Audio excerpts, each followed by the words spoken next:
છોટાઉદેપુરના બોડેલી સ્થિત અલ્હાદપુરા ગામે ઓરસંગ નદી પર નર્મદા નિગમના બ્રિજની સુરક્ષા માટે ₹80 કરોડના ખર્ચે બની રહેલી પ્રોટેક્શન વોલની કામગીરીમાં ગંભીર બેદરકારી સામે આવી। જલારામ પ્રોજેક્ટ પ્રાઇવેટ લિમિટેડ દ્વારા હાથ ધરાયેલા 510 મીટર લાંબા પ્રોજેક્ટમાં કોન્ક્રીટિંગની કામગીરી દરમિયાન જવાબદાર અધિકારીઓની સૂચક ગેરહાજરી જોવા મળી। નિયમ મુજબ આરએમસી પ્લાન્ટથી લઈ અને સાઇટ પર મિક્સર ખાલી થાય ત્યાં સુધી અધિકારીઓની પ્રત્યક્ષ હાજરી અને ડેટાની ચકાસણી અનિવાર્ય છે। છતાં અહીં કરોડોના કામો રામ ભરોસે ચાલી રહ્યા હોય તેમ ચર્ચાઈ રહ્યું છે।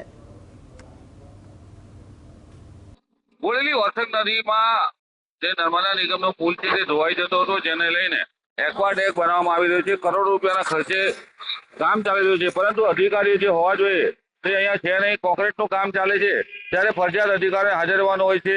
કામ જે ચાલે છે તેના અંદર બોર્ડ મારવાનું હોય છે, પરંતુ બોર્ડ પણ મારવામાં નથી આવ્યું। સાથે અહીંયા નર્મદા નિગમના અધિકારીઓની ફરજિયાત હાજરી જોઈએ। કરોડો રૂપિયાનું કામ ચાલતું હોય ત્યારે અધિકારીઓ ગેરહાજર જોવા મળી રહ્યા છે અને આવી રીતના ભ્રષ્ટાચાર કરવામાં આવી રહ્યો છે।